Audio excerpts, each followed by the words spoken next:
এখন আগে তো জিকির করছেন জবানে, আগে তো জবানে জিকির করছি, ও হন তো জবানে জিকির করি লা ইলাহা ইল্লাল্লাহ।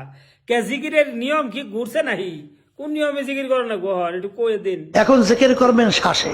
শ্বাসে জিকির করবো তাহলে লা ইলাহা ইল্লাল্লাহ কর নাকবো না? তাহলে শ্বাসের জিকির এটা নতুন নামছে তাই না? ও তাহলে শ্বাসের জিকির কি আগে করো নাকি? মাথার একটু নিচে নামাইবেন, মাথাটা একটু নিচে নামামু তাহলে দেহছে ওই নাহি। নামাইয়ে জোরে উপরে শ্বাস টানবেন। তারপর জোরে উপরে শ্বাস টানমু, দেহ নয় নাহি। ওইসে কি হুজুর? এরকম ওই রকমই তো করলাম, তাইলে দেহ না আবার করি হয় নাহি। অনইছে তাহলে শ্বাস টানার নাগে কিবা করে ওটা দেখলাম, হার মুখ কিবা করে হেঁটে কোন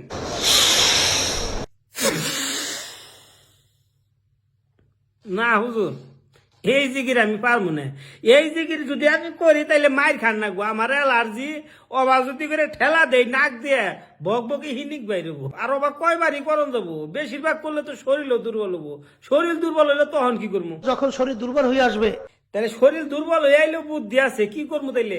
তখন করুণ সুরে ও তখন আবার করুন সুরে, মানে কাইন্দা কাইন্দা কি কর নাকবো? কি কর নাকবো কোন সেতে হুজুর? তেলাওয়াত করবেন। কি তেলাওয়াত করবো হিকাইয়া দেন। আল্লাহু তো যাই হোক, চরমোনাইদের ছোট করার জন্য আমি ভিডিওটা বানাই নাই। ভিডিওটা দেখে মনে কিছু প্রশ্ন জাগলো। প্রশ্ন হইল গিয়া, এই যে জিকির দে, এই জিকির দে কোন হাদিস কোরআনে কোন হানে আছে? আমরা মুসলিম, একজনে আর একজনের ভাই। আমনের নগে আমার নগে একটু বুঝের একটু বেমিল থাকতেই পারে, এইটা অসম্ভবের কিছু নেই। কিন্তু কোন একটা ইবাদতের ব্যাপারে তো আপনার কাছে আমি দলিল চাইতেই পারি, এটার নিয়ে কিন্তু মনে কষ্ট নিবেন না ভাই। আমনে গো আমি খুব ভালোবাসি, কিন্তু একটু দলিলটা দিয়ে যাবেন।